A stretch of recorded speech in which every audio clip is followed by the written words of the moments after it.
لا یکلف اللہ نفسا الا وسعها، یہ آ گیا۔ اللہ کسی جان کو اس کی وسعت و گنجائش سے زیادہ تکلیف نہیں دے گا، اس کی طاقت سے زیادہ، اس کے مقدور سے زیادہ تکلیف نہیں دے گا۔ لہا ما کسبت وعلیہا ما اکتسبت، انسان کے لیے وہی ہے جو اس نے کمایا، جو اس نے کمایا، وعلیہا ما اکتسبت، اور اس کا وبال اسی چیز کا اس پہ ہے، پڑے گا جو اس نے کیا۔ جو نیکی کی اس کا اجر ہے، جو برائی کی اس کی سزا ہے۔ انسان ہی کرنے والا ہے، اچھا کرے یا برا کرے، دونوں کا انجام اس کو پیش آئے گا۔ آگے فرمایا ربنا لا تؤاخذنا ان نسینا واخطأنا، اے ہمارے رب ہمارا مواخذہ نہ فرما، ان نسینا اگر ہم بھول جائیں، اور اخطأنا یہ ہم سے کوئی خطا ہو جائے، غلطی ہو جائے، ہمارا مواخذہ نہ فرما۔ ربنا ولا تحمل علینا اسرا، اے ہمارے رب ہم پر کوئی ایسی بھاری ذمہ داری مت ڈال، کسی ذمہ داری کا بوجھ ہمارے کندھے پہ نہ رکھ، کما حملتہ، جیسا کہ تو نے یہ بوجھ رکھا تھا، علی الذین من قبلنا، ان لوگوں پر جو ہم سے پہلے ہوئے، ہم پہ ایسے بوجھ نہ لاد۔ پہلے امتوں کو ان کی سرکشیوں کی وجہ سے مزید سخت احکام دیے جاتے تھے، ان پہ مزید پابندیاں عائد کی جاتی تھیں، کیونکہ مانتے نہیں تھے، تو پھر سزا کے طور پہ احکام میں سختی ہوتی تھی۔ تو وہ ذمہ داری، اے اللہ تو ہم پہ وہ ذمہ داری نہ ڈالنا جیسے تو نے پہلے لوگوں پہ ڈالی۔ ربنا ولا تحملنا ما لا طاقت لنا، اور اے ہمارے رب ہم پر وہ بوجھ مت لاد جس کی ہم میں طاقت نہیں، ہم پر وہ بوجھ نہ لاد جس کی ہم طاقت نہیں رکھتے، جسے ہم اٹھا نہیں سکتے، ایسے احکام ہم پر نازل نہ فرما۔ واعف عنا، اور یہ دیکھیے کتنی پیاری دعا، کتنے شاندار الفاظ ہیں، کیسے دل نشین، کیسے پرکشش، اور کیسی عاجزی انکساری والے الفاظ۔ اور بندے کا سرمایہ ہے گویا یہ، بس آپ کا سارا سرمایہ یہ ہے، دنیا اور آخرت میں صرف 3 چیزوں کی ضرورت ہے آپ کو، یہ مل گیا سب کچھ مل گیا۔ واعف عنا، اے اللہ ہم سے درگزر فرما، ہم سے درگزر فرما، یعنی جو ہم سے ہو جاتی ہیں غلطیاں، کوتاہیاں، لغزشیں، اسے درگزر فرما، معاف کر دے اور گرفت نہ کر ہماری۔ واغفر لنا، اور ہمیں بخش دے، ڈھانپ دے، جو کچھ ہو چکا ہے اسے ڈھانپ دے، اپنے فضل سے چھپا دے اور مٹا دے، اسے ہمارے سامنے یا کسی کے بھی سامنے مت لا، اس کو ہم سے معاف کر دے۔ ورحمنا، اور ہماری مدد کر، تو ہم پہ رحم فرما اور تو ہماری مدد فرما، آگے ہمارے کام بنا، اب جہاں جہاں مشکل آنی ہے اس میں تو ہمارے ساتھ ہو جا۔ ورحمنا، اور رحم فرما ہم پر۔ انت مولانا، اور تو نہیں کرے گا تو کون کرے گا، تو ہی تو ہمارا مولا ہے، تیرے علاوہ کون ہے، تو ہی ہمیشہ رہنے والا ہے، تو ہی پل پل کی خبر رکھنے والا ہے، تو ہمارا مولا ہے۔ انت مولانا فانصرنا، بس ہماری مدد فرما، علی القوم الکافرین، قوم کافرین پر۔ یہ ہیں وہ دعائیں۔ تو پیچھے جو کہا گیا تھا نا کہ تم جو چھپا رہے ہو اس کا بھی معاوضہ ہونا ہے، اس کے بعد جب اصحاب نے حضور کی ہدایت کے مطابق کہا یا اللہ ہم نے مان لیا، ہم انکار نہیں کرتے، جو تیری مرضی، اللہ کو یہ ادا پسند آئی، اس کے بعد یہ سب نازل ہو گئے۔ فرمایا تمہاری جانوں سے زیادہ تم پہ بوجھ نہیں ہوگا۔ اور حدیث میں آتا ہے یہ دعائیں جب مانگی گئی اور یہ آیتیں جب پڑھی گئیں تو ہر 1-2 جملے کے بعد رب ذوالجلال نے وہاں سے فرمایا قبلت، فعلت، میں نے قبول کر لیا، میں نے کر دیا،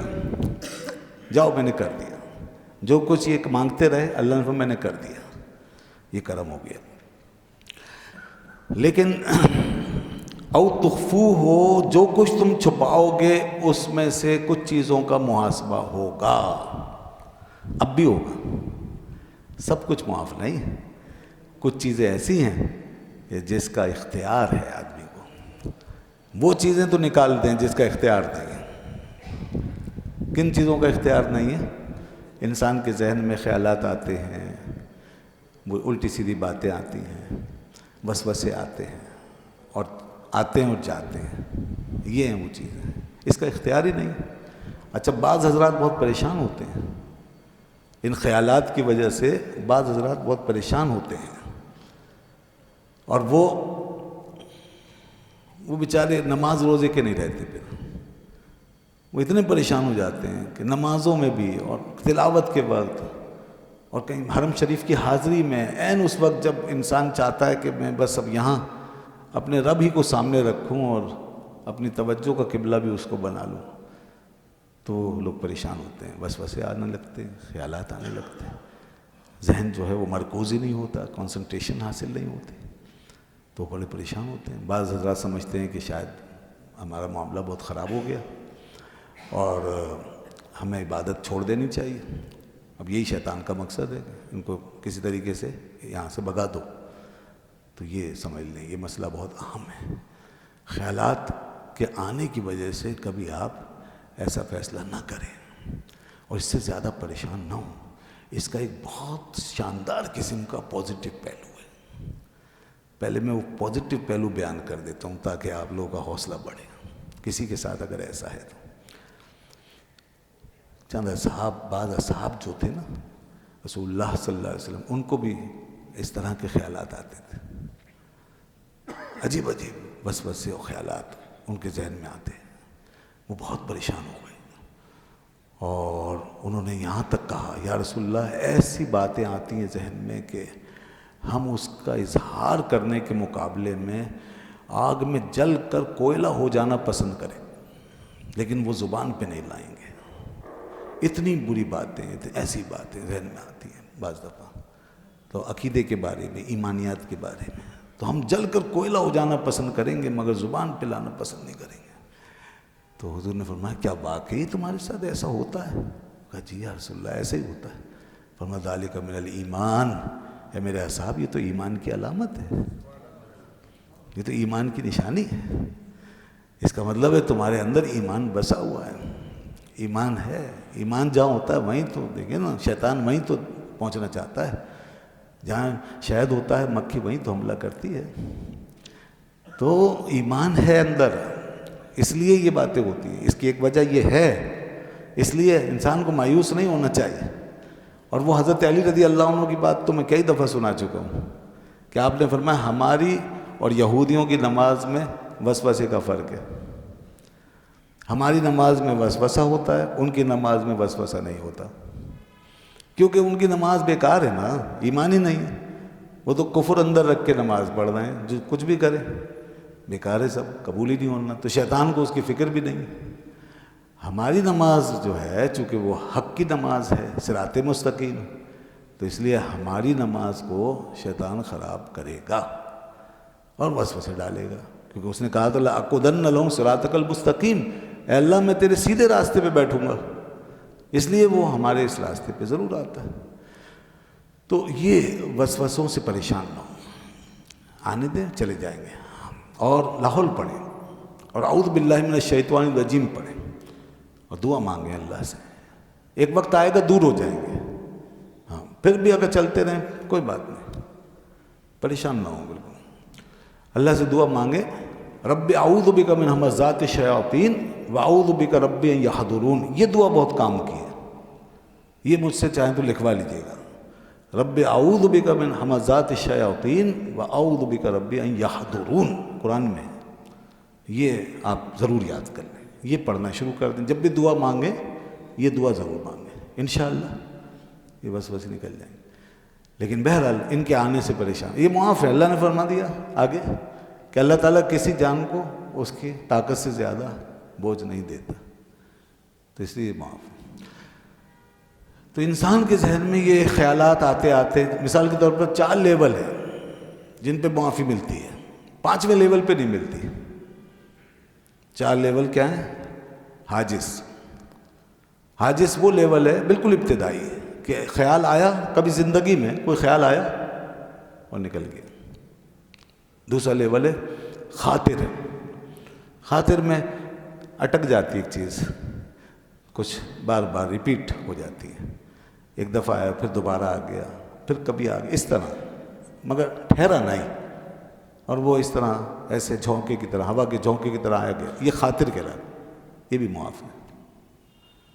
اس کے بعد تیسرا لیول ہے حدیث النفس۔ حدیث النفس میں انسان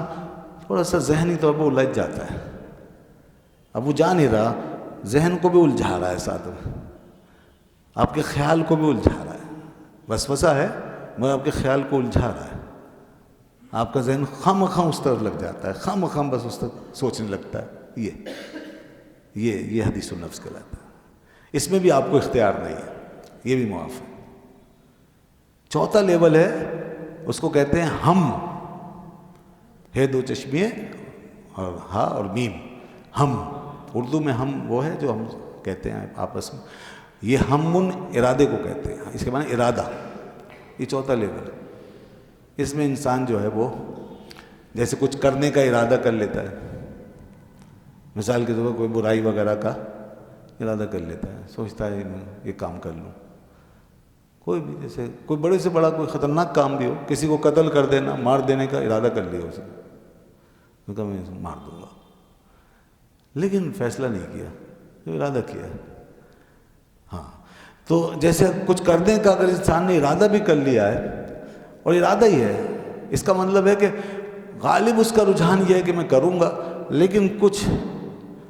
تھوڑا سا رجحان یہ بھی کہ نہیں کروں گا، خطرہ بھی ہے، ایسا ہو گیا تو کیا ہوگا، ویسا ہو گیا تو کیا ہوگا، پتہ نہیں میرا کیا بنے، اس طرح کا بھی کوئی معاملہ، یعنی نہ کرنے کا بھی تھوڑا سا رجحان ہے،